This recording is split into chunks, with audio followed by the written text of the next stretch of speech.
initial impression was that he was a go-getter. Fast, efficient. He looked at every detail, small, big.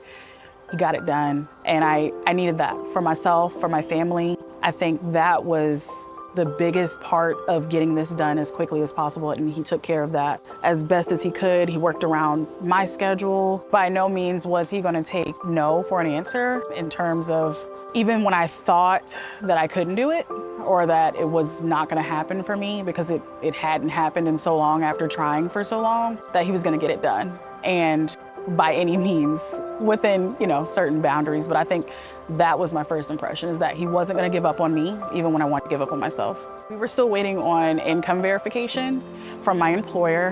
And instead of him just waiting and standing by, he actually showed up to my place of work, knocked on the front desk and said, "Hey, this is what we need to get done for her. How do we go about doing that?" And that showed that he was going to do what I needed him to do. He showed integrity by telling me what was needed, going through it with me, breaking things down, telling me from beginning to end, good, bad, in between, what I needed to know, which was a big factor in getting things done, getting things turned in a timely fashion.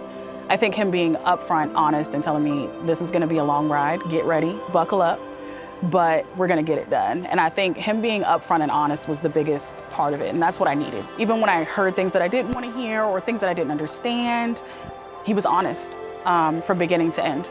He was consistent, persistent, all of the things. Other brokers that I've encountered, they tended to push me off, look at me as a number, or look at my qualifications, things that I had, didn't have. But he didn't look at any of that. He looked at me as a person. He respected me enough to get to know me, to get to know the ins and outs of what I needed, what I didn't need, what I'd already been through. He took all of that into account. I am a woman of faith, as my family is, as my family has always been.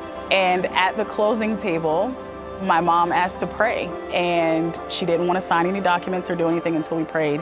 And the fact that he was able to put whatever his beliefs are aside, or whatever his, past was like aside, and just for that moment be in that space with myself, with my mom, everyone in the room, he bowed his eyes, he was respectful. And that was next level, because some people, they're iffy about that kind of thing, and he wasn't. He dove right in, and it was a beautiful moment for everyone. Whereas other conversations with other brokers haven't been personal. They haven't even taken half the amount of time that he took with me, which I needed. I would do it over again in a heartbeat, because my experience was so profound, so life-changing, that I wouldn't want to do that with anybody else. And nobody else deserves that, because he had given so much of himself. Nobody else deserves to be able to even stand in the same space when it comes to the home buying process, because he has set the bar for brokers and for what he does in this industry. I wouldn't want to work with anybody else.